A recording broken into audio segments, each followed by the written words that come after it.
Hi అండి, welcome to my channel series kitchen. ఈరోజు నేను చూపించిపోయే రెసిపీ జొన్న రొట్టెలు అండి. చాలా సాఫ్ట్గా మనం చాలా ఈజీగా చేసుకునేలాగా చేసి చూపిస్తాను. దీనికోసం ముందుగా స్టవ్ ఆన్ చేసి ఒక ప్యాన్ పెట్టుకుందామండి. అందులో ఒక కప్పుడు వాటర్ పోసాను నేను.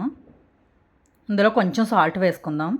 కర్రీస్లో సాల్ట్ ఉంటుంది కనుక వేసుకోకపోయినా పర్లేదండి. చూడండి, వాటర్ ఇలా బాయిల్ అయ్యేటప్పుడు ఒక కప్పుడు జొన్న పిండి వేసుకోవాలి. కప్పుడు వాటర్కే కప్పుడు జొన్నపిండి అయితే కరెక్ట్గా సరిపోద్దండి. ఇలా వేసి వాటర్లో పిండి అంతా కలిసేటట్టు కలుపుకుందాం.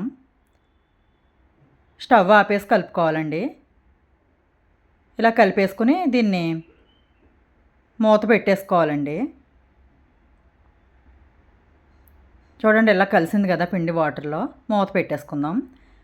ఈ వేడికి పిండి అంతా బాగా జిగురుగా అవుతుంది. చూడండి, ఇలా కొంచెం డ్రైగా అయింది కదా. ఇప్పుడు వేరే గిన్నెలోకి తీసేసుకుందాం. ఒక గిన్నెలోకి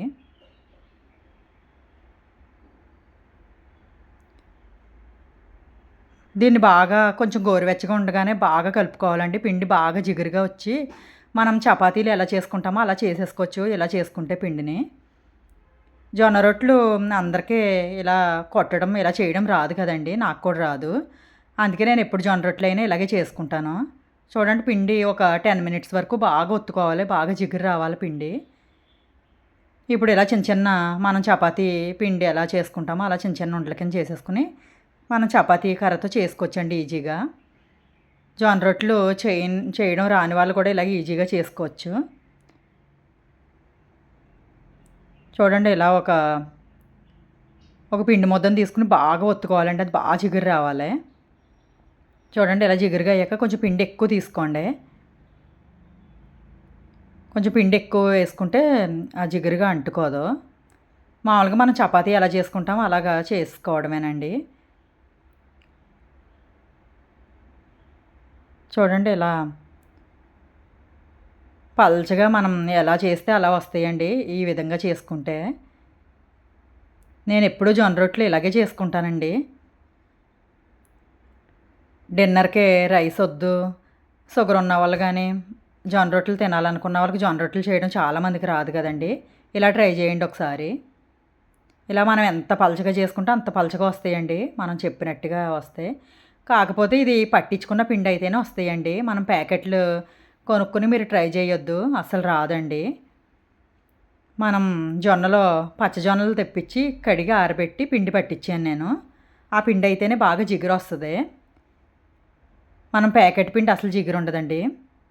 స్టవ్ ఆన్ చేసి ఇలా ఒక పెనం పెట్టుకుందాం. ఇది మనం దోశలు వేసుకునేది పెట్టుకోవద్దండి, రావు. జొన్న రొట్టెలు వేసాక దోశలు అన్నవి రావు. పాతది ఉంటుంది కదా ఇంట్లో, చపాతీలు అది విడిగా కాల్చుకునేది, అది పెట్టుకోండి. అలాంటి పెనం పెట్టుకుని బాగా హీట్ అయ్యాక ఈ జొన్న రొట్టె వేసేసుకుని కొంచెం వాటర్లో ముంచి ఇలా పైన పిండి వేసాం కదా ఎక్కువ, ఆ పిండి అంతా పోయేటట్టుగా ఇలాగా వాటర్ ఇలా క్లాత్ తోటి ఇలా ఒత్తుకోండి. దీనికి జొన్న రొట్టెలకి ఆయిల్ అవసరం లేదు. చూడండి, ఒకవైపు కాలిన తర్వాత రెండో వైపుకి తిప్పుకోవడమే. ఇలా చేసుకుంటే చాలా బాగా వస్తాయండి, చాలా మెత్తగా కూడా ఉంటాయి. ఇలా మనం పుల్కాలు ఎలా పొంగుతాయి అలా పొంగుతూ వస్తాయి. మనం చపాతీ తిన్నట్టే ఉంటుందండి, చాలా బాగుంటాయి. ఒకసారి తప్పకుండా ట్రై చేయండి. చూడండి ఎలా పొంగుతుందో కదా.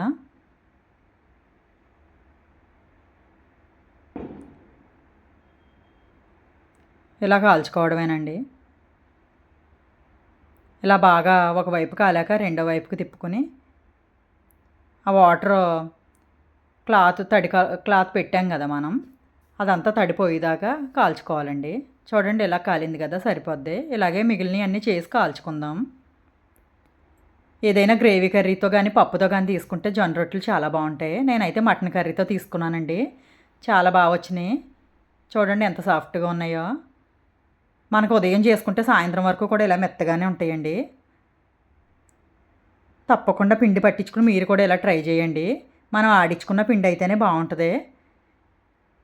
చూడండి, చాలా సాఫ్ట్గా ఉన్నాయి కదా, చాలా టేస్టీగా కూడా ఉన్నాయి. తప్పకుండా ట్రై చేయండి. Thank you for watching. Bye bye.